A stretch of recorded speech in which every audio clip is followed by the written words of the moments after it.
आदाब, KP news के bulletin में आपका स्वागत है। मैं हिना शेख आपके साथ। आइए सबसे पहले देखते हैं मुख्य समाचार। गृह लक्ष्मी योजना के तहत देवी चामुंडेश्वरी को कर्नाटक की अन्य महिलाओं की तरह मिलेंगे मासिक 2000 रुपये। तेलंगाना चुनाव जनसभा में युवक के पास से गोलियां बरामद, किया गया गिरफ्तार। कांग्रेस वालों को देखकर तो गिरगिट को भी शर्म आती है। सीएम केसीआर की बेटी के कविता ने किया कांग्रेस पर हमला। मुंबई के ग्राउंड रोड इलाके के पास एक इमारत की 8वीं और 12वीं मंजिल पर लगी आग, दमकल कर्मियों ने लोगों को बचाया। गद्दार और विश्वासघाती लोगों को बाला साहेब के स्मारक पर आने का नैतिक अधिकार नहीं है। शिंदे और उद्धव गुट के कार्यकर्ता के भिड़ने पर बोले संजय राउत।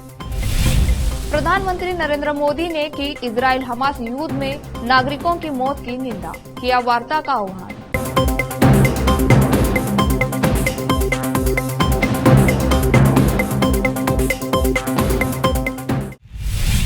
अब समाचार विस्तार से। मैसूर की पीठासीन देवी चामुंडेश्वरी कर्नाटक सरकार की गृह लक्ष्मी योजना के लाभार्थियों में शामिल होंगी, जो एपीएल बीपीएल कार्ड रखने वाले परिवारों की महिला मुखिया को 2000 रुपए की पेशकश करेगी।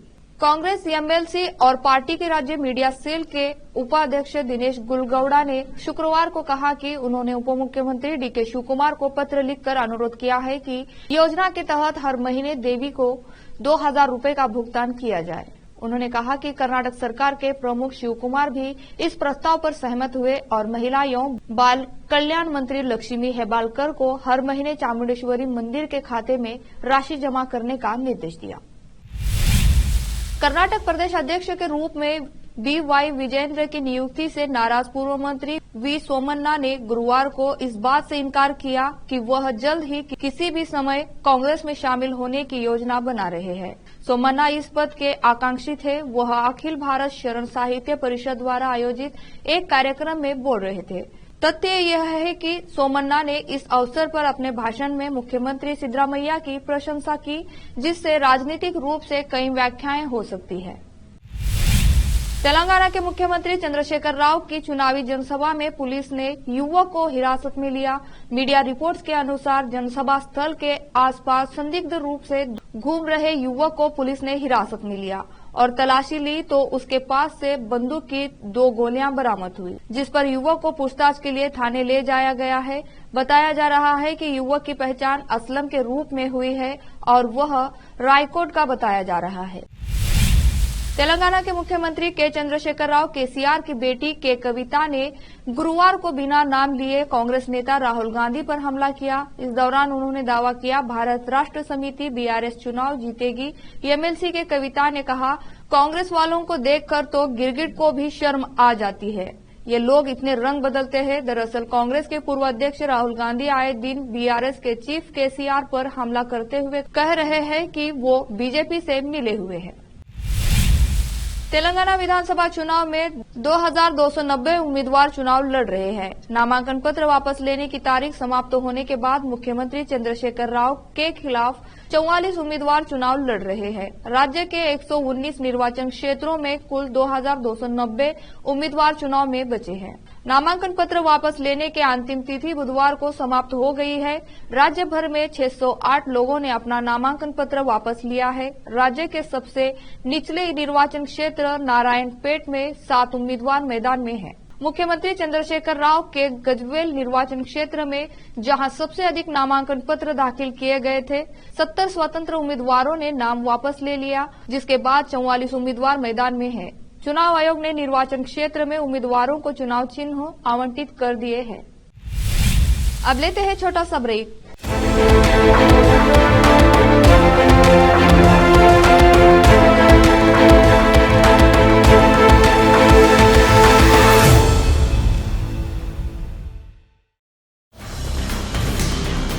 हिंदुस्तान के हर कोने में हम हैं मौजूद।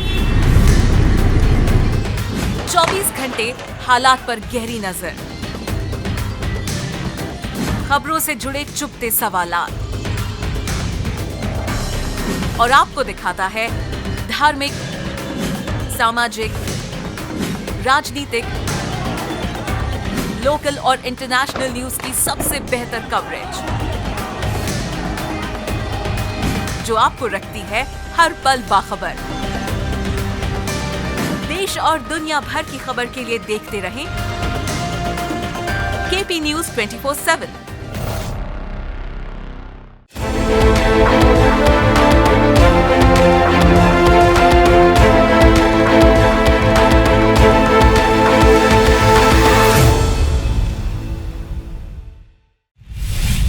ब्रेक के बाद आपका स्वागत है। मुंबई के ग्राउंड रोड इलाके के पास एक इमारत में आग लगने की खबर सामने आई है। फिलहाल किसी की हताहत होने की जानकारी नहीं है। बताया जा रहा है कि मुंबई के ग्राउंड रोड इलाके के पास एक इमारत के 8वीं और 12वीं मंजिल पर आग लग गई है। आग लगने की जानकारी मिलते ही अग्निशामक सेवाएं मौके पर पहुंची।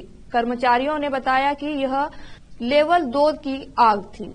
अभी तक किसी के घायल होने की सूचना नहीं है। आग 8वीं और 12वीं मंजिल पर बिजली के तारों, फर्नीचर, दरवाजे, घरेलू सामानों में लगी है। 21वीं और 22वीं मंजिल पर फंसे लोगों को दमकल कर्मियों ने सुरक्षित बचा लिया है और छत पर पहुंचा दिया है। वहीं 15वीं मंजिल पर फंसे 7 से 8 लोग को दमकल कर्मियों ने बचाया। महाराष्ट्र की राजनीति में लंबे समय से खींचतान जारी है। इस बीच गुरुवार को बालासाहेब ठाकरे को श्रद्धांजलि देने शिवाजी पार्क पर आए उद्धव और शिंदे गुट के नेता आपस में ही भिड़ गए थे। इस पर उद्धव ठाकरे के नेतृत्व वाली शिवसेना के सांसद संजय राउत ने कहा कि गद्दार और विश्वासघाती लोगों को बाला साहेब के स्मारक पर आने का नैतिक अधिकार नहीं है। दरअसल महाराष्ट्र के मुख्यमंत्री एकनाथ शिंदे शाम को बाला साहेब ठाकरे को श्रद्धांजलि देने मुंबई के शिवाजी पार्क पहुंचे थे। यहां नारेबाजी के दौरान दोनों गुट के बीच झड़प हो गई थी। बता दें, शुक्रवार को बाला साहेब की 11वीं पुण्यतिथि है। कांग्रेस के वरिष्ठ कांग्रेस नेता पी चिदम्बरम ने दावा किया है कि तेलंगाना की जनता विधानसभा चुनाव में बदलाव के मूड में है। उन्होंने गुरुवार 16 नवंबर को कहा कि तेलंगाना के लोग भारत राष्ट्र समिति बीआरएस शासन के 2 कार्यकालों के बाद आगामी विधानसभा चुनाव में बदलाव के लिए तैयार है। इसके साथ ही चिदम्बरम मतदाताओं से राज्य में 6 चुनावी गारंटी को लागू करने के लिए कांग्रेस का समर्थन करने की अपील की। मीडिया को संबोधित करते हुए उन्होंने कहा, हमारे लोग मुझे बताते हैं कि वे तेलंगाना में चुनाव जीतने को लेकर आश्वस्त है। बीआरएस ने राज्य में 2 बार शासन किया है और अब लोगों में बदलाव की इच्छा है। कांग्रेस नेता राहुल गांधी ने प्रधानमंत्री नरेंद्र मोदी पर निशाना साधा। उन्होंने कहा कि कोरोना काल में जब देश भर में लोग मर रहे थे तब पीएम मोदी थाली बजा रहे थे और मोबाइल की लाइट जलवा रहे थे। इतना ही नहीं, कांग्रेस नेता ने प्रधानमंत्री पर पूंजीपतियों के लिए काम करने का भी आरोप लगाया। राजस्थान के चूरू में एक जनसभा को संबोधित करते हुए राहुल गांधी ने कहा, यहाँ हम गरीबों की सरकार चलाते हैं, हम आपकी रक्षा करते हैं। वहीं नरेंद्र मोदी ने जीएसटी लागू किया और पहली बार देश के किसानों को टैक्स देना पड़ रहा है। पीएम मोदी नोटबंदी की और सभी छोटे व्यापारियों को खत्म कर दिया। कांग्रेस सांसद ने आगे कहा कि आज पीएम मोदी की गारंटी पर लोग हंसते हैं। उन्होंने 15 लाख देने का वादा किया था, क्या वह लोगों को मिल गया? मोदी की गारंटी मतलब है अडानी की गारंटी और कांग्रेस की सरकार मतलब किसान और मजदूर की सरकार। प्रधानमंत्री नरेंद्र मोदी ने इजरायल और हमास के बीच जारी जंग में सामान्य नागरिकों के मारे जाने की निंदा करते हुए युद्ध के चलते पश्चिम एशिया में बढ़ती चुनौतियों की पृष्ठभूमि में ग्लोबल साउथ के देशों के बीच एकता और सहयोग की जरूरत पर जोर दिया। दूसरे वॉइस ऑफ ग्लोबल साउथ शिखर सम्मेलन के उद्घाटन सत्र में अपने भाषण के दौरान प्रधानमंत्री नरेंद्र मोदी ने हिंसा और आतंकवाद के खिलाफ भारत के अटूट रुख पर जोर दिया। आतंकवाद की घटनाओं में 7 अक्टूबर को हमास द्वारा इजरायल पर किया गया हमला भी शामिल था। प्रधानमंत्री ने युद्ध खत्म करने के उद्देश्य को हासिल करने के लिए संयम बरतने और वार्ता को प्राथमिकता देने की असहमतियों को रेखांकित किया। प्रधानमंत्री ने कहा, हम सभी के सामने है पश्चिमी एशिया क्षेत्र में हो रही घटनाओं की वजह से नई चुनौतियां उभर रही हैं। भारत ने 7 अक्टूबर को इजरायल घटनाओं की वजह से नई चुनौतियां उभर रही हैं। भारत ने 7 अक्टूबर को इजरायल पर हुए आतंकवादी हमले की निंदा की है। हमने संयम भी बरता है। हमने बातचीत और कूटनीति पर जोर दिया है। हम इजरायल और हमास के बीच युद्ध में सामान्य नागरिकों की मौत की भी कड़ी निंदा करते हैं। फिर से लेते हैं छोटा सा ब्रेक।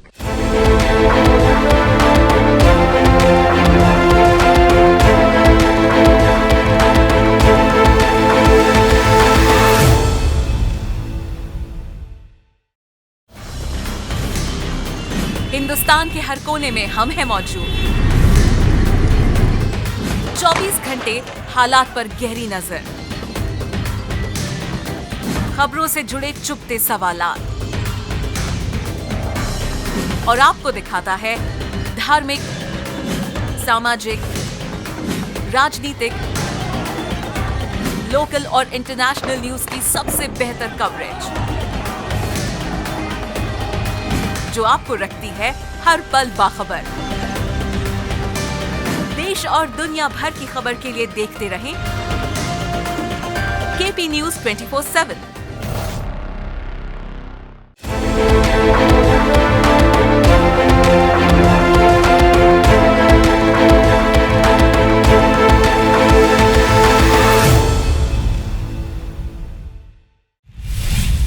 ब्रेक के बाद आपका स्वागत है।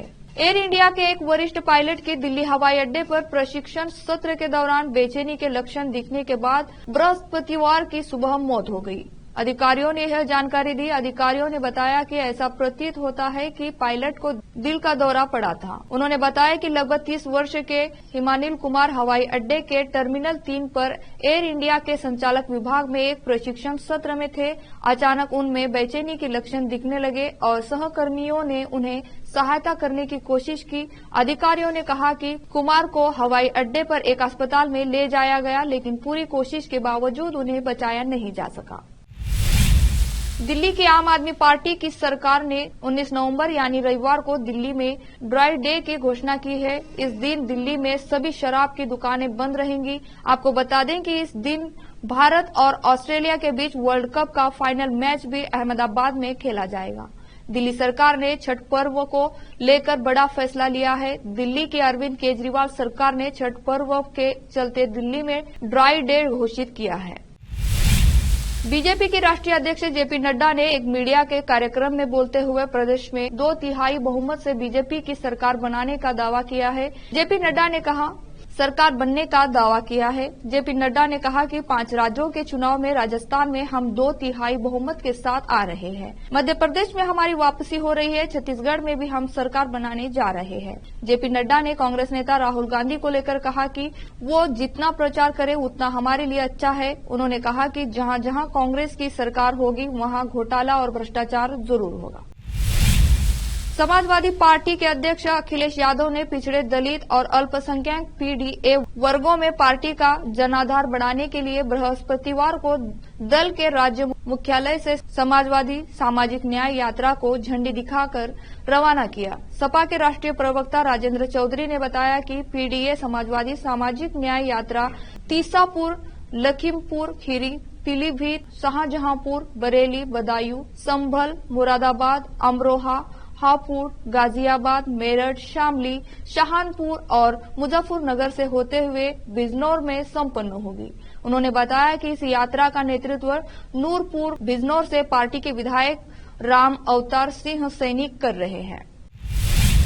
आखिर में फिर से देखते हैं मुख्य समाचार। गृह लक्ष्मी योजना के तहत देवी चामुंडेश्वरी को कर्नाटक की अन्य महिलाओं की तरह मिलेंगे मासिक 2000 रुपये।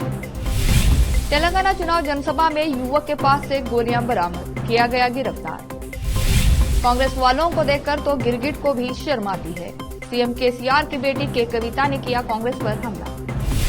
मुंबई के ग्राउंड रोड इलाके के पास एक इमारत की 8वीं और 12वीं मंजिल पर लगी आग, दमकल कर्मियों ने लोगों को बचाया।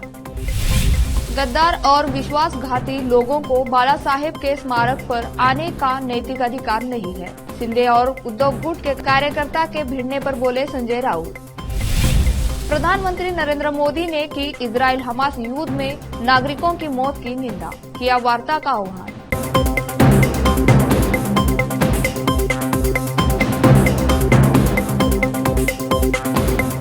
केपी न्यूज के बुलेटिन में आज इतना ही। देश और प्रदेश के समाचारों के लिए देखते रहिए आपका अपना चैनल केपी न्यूज 24/7।